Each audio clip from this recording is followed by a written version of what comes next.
अपने पति के साथ बांटना चाहती हूँ।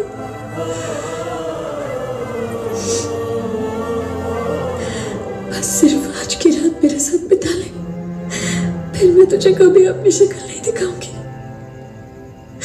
मैं चली जाऊंगी। দক্ষিণ ভারতীয় সিনেমার সুপারস্টার আল্লু অর্জুন দীর্ঘ অভিনয় ক্যারিয়ারে নানা ধরনের ছবিতে নানা রকমের চরিত্রে অভিনয় করেছেন। তবে জাতীয় পুরস্কার উঠেছে 2022-এ পুষ্পা ছবির জন্য।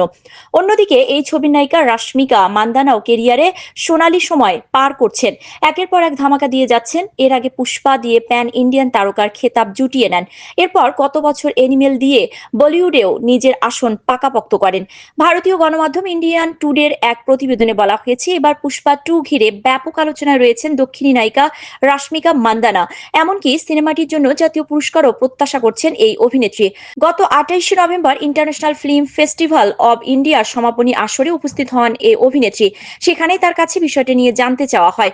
সংবাদকর্মী তার কাছে জানতে চান, পুষ্পা 2 দিয়ে অভিনেত্রী হিসেবে জাতীয় পুরস্কার পাওয়ার সম্ভাবনা আছে?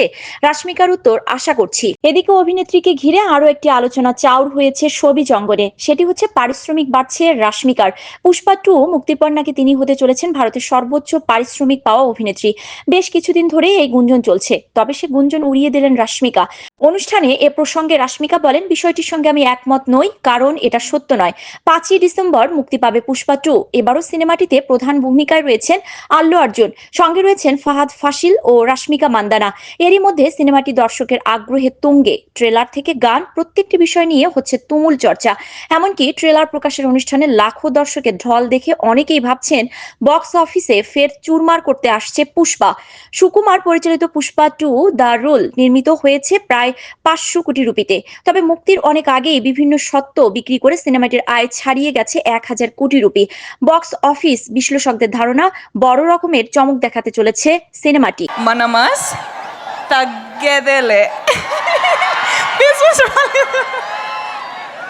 Thank you so much. మీరందరూ ఇక్కడ వచ్చి మమ్మల్ని సపోర్ట్ చేస్తున్నారు. I love you massively.